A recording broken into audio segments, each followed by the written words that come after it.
tal amigos? Les habla el Padre Rafael Chávez. Sean bienvenidos una vez más a su espacio de meditaciones, edición sabatina. Hoy es sábado 16 de octubre y la iglesia recuerda hoy a Santa Margarita María Alacoque, Virgen. Te rogamos, Señor, que derrame sobre nosotros el espíritu con que enriqueciste tan especialmente a Santa Margarita María, para que podamos conocer el amor de Cristo que supera toda ciencia y seamos colmados de la plenitud de tu gracia. Por nuestro Señor Jesucristo, tu Hijo, que vive y reina contigo en la unidad del Espíritu Santo, y es Dios, por los siglos de los siglos. Amén. Y Santa Margarita María de Alacoque, ustedes tal vez la hayan oído mencionar muchísimo. Y es que Santa Margarita María muere el 17 de octubre de 1690 a la edad de 43 años. Fue una mística francesa visitandina que promovió la devoción al Sagrado Corazón de Jesús, una fiesta que ayudó a liberar a la Iglesia del espíritu del jansenismo y promovió la devoción del primer viernes. Así que nos encomendamos hoy a esta santa. La liturgia de este sábado nos presenta la carta de San Pablo a los Romanos, en el capítulo 4, versículo 13 y del 16 al 18. Hermanos, la promesa que Dios hizo a Abraham y a sus descendientes de que ellos heredarían el mundo no dependía de la observancia de la ley, sino de la justificación obtenida mediante la fe. En esta forma, por medio de la fe, que es gratuita, queda asegurada la promesa para todos sus descendientes, no solo para aquellos que cumplen la ley, sino también para todos los que tienen la fe de Abraham. Entonces, Él es Padre de todos nosotros, como dice la Escritura: te he constituido Padre de todos los pueblos. Así pues, Abraham es nuestro Padre delante de aquel Dios en quien creyó y que da la vida a los muertos y llama a la existencia a las cosas que todavía no existen. Él, esperando contra toda esperanza, creyó que habría de ser padre de muchos pueblos, conforme a lo que Dios le había prometido. Así de numerosa será tu descendencia. Palabra de Dios. Te alabamos, Señor. Salmo 104. El Señor se acuerda de su alianza eternamente. Estirpe de Abraham, su siervo, hijos de Jacob, su elegido. El Señor es nuestro Dios. Él gobierna toda la tierra. Se acuerda de su alianza eternamente, de la palabra dada por 1000 generaciones, de la alianza sellada con Abraham, del juramento hecho a Isaac, porque se acordaba de la palabra sagrada que había dado a su siervo Abraham. Sacó a su pueblo con alegría, a sus escogidos con gritos de triunfo.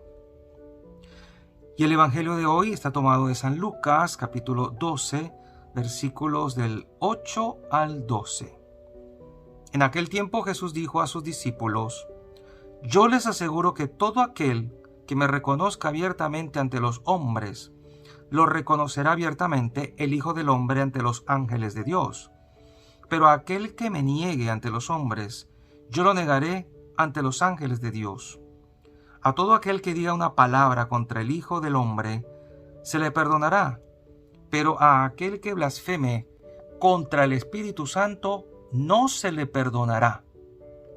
Cuando los lleven a las sinagogas y ante los jueces y autoridades, no se preocupen de cómo se van a defender o qué van a decir, porque el Espíritu Santo les enseñará en aquel momento lo que convenga decir.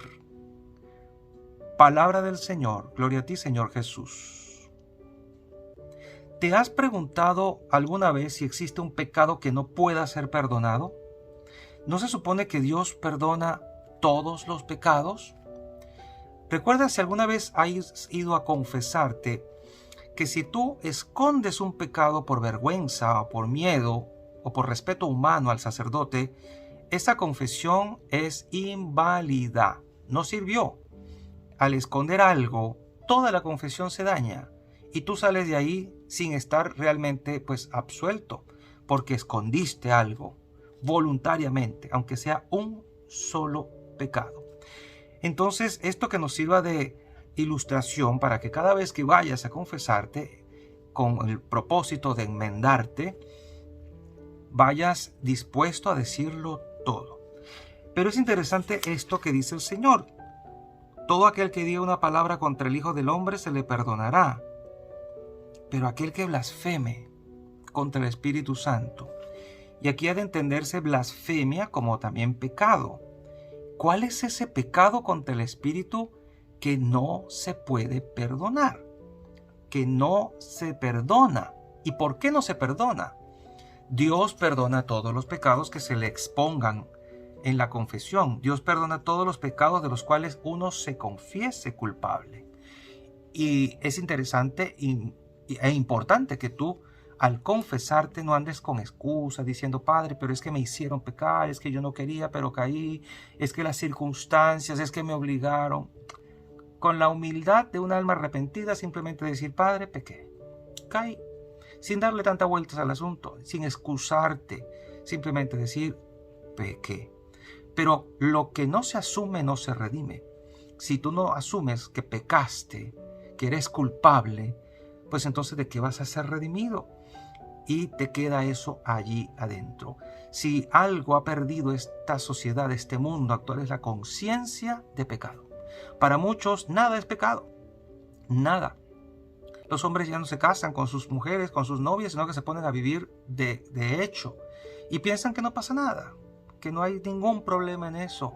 La gente ahora, pues, podemos decirlo abiertamente, mata a sus bebitos en el vientre y a eso se le llama interrupción. Simplemente, pero sigue siendo algo contra el quinto mandamiento.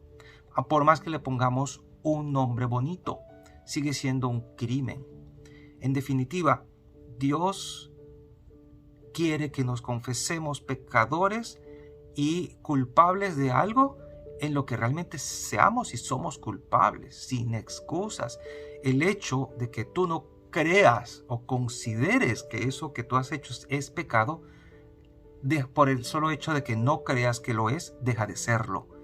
Sigue siéndolo. Incluso en la jurisprudencia se dice que la ignorancia de la ley no inhibe de su cumplimiento. Si eso es en la jurisprudencia humana, mucho más en la jurisprudencia divina, en la ley divina. Y dice el Catecismo de la Iglesia Católica en las secciones sobre el pecado, en el numeral 1864, lo siguiente: todo pecado y blasfemia será perdonado a los hombres, pero la blasfemia contra el Espíritu no será perdonada. Eso también está en Mateo 12:31. Ahora bien, no hay límites a la misericordia de Dios, pero quien se niega deliberadamente a acoger la misericordia de Dios mediante el arrepentimiento, rechaza el perdón de sus pecados y la salvación ofrecida por el Espíritu Santo. Semejante endurecimiento puede conducir a la condenación final y a la perdición eterna. Catecismo de la Iglesia Católica. El mismo Papa Juan Pablo II llegó a hacer mención de esto también en la Dominum et Vivificantem, en el número 46, cuando dijo: la blasfemia no consiste en el hecho de ofender con palabras al Espíritu Santo, sino más bien en el rechazo de aceptar la salvación que Dios ofrece al hombre por medio del Espíritu Santo. En otras palabras, nadie puede ser salvado si no quiere ser salvado. Y el rechazo sistemático y consciente de la salvación que Dios ofrece, ahí está el pecado contra el Espíritu Santo. Pensar tal vez que un pecado es tan grande, tan horrible, tan feo, que Dios no lo pueda perdonar. O simplemente cerrar la puerta de la misericordia. Dios está afuera y quiere entrar a tu corazón. Tú estás dentro y le cierras la puerta. ¿Cómo hace para entrar? Él respeta la decisión del ser humano. Si le cierra la puerta a Dios desde dentro, pues Él no va a entrar. Él no va a entrar si tú no le dejas. Y al mismo tiempo tú quedas atrapado en tu propia trampa. Es muy peligroso, porque como dice el Catecismo de la Iglesia Católica, Hacer esto, o semejante endurecimiento, puede conducir a la condenación final y a la perdición eterna. Así que pensemos un momento, ¿qué cosas puedes hacer o puedes estar dejando de hacer para que Dios no te dé su misericordia? Dios todo lo perdona, todo, absolutamente todo. A veces los hombres, los seres humanos, le damos más peso a ciertos pecados que a otros. Pero pecado es pecado. Ciertamente hay pecados mortales y pecados veniales, pecados capitales. Pero el cerrarse a la posibilidad de ser salvado, el decirle a Dios, yo no tengo remedio, yo no puedo ser salvado, Dios no puede perdonar este pecado, estás blasfemando. Dios en su infinita bondad perdona todo. Aún incluso aquellos que los hombres dicen que no pueden tener perdón de Dios. Dios lo puede perdonar, porque Él siempre nos habla de un reino de paz, de amor, fuera de toda esta realidad loca en la que nosotros vivimos.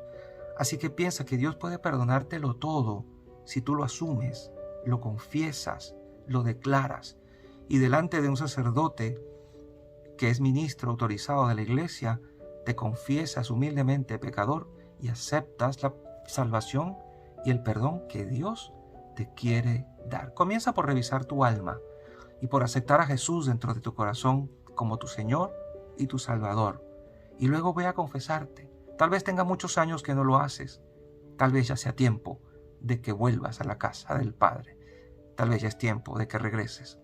Tal vez ya es tiempo de que le abras la puerta a aquel que no ha dejado de tocar, pidiéndote permiso para entrar y colmarte de favores y de bendiciones. Y la bendición de Dios Todopoderoso, Padre, Hijo y Espíritu Santo, descienda sobre cada uno de ustedes y les acompañe siempre. Y seguiremos en contacto, si Dios lo permite, a través de este canal. Chao, chao.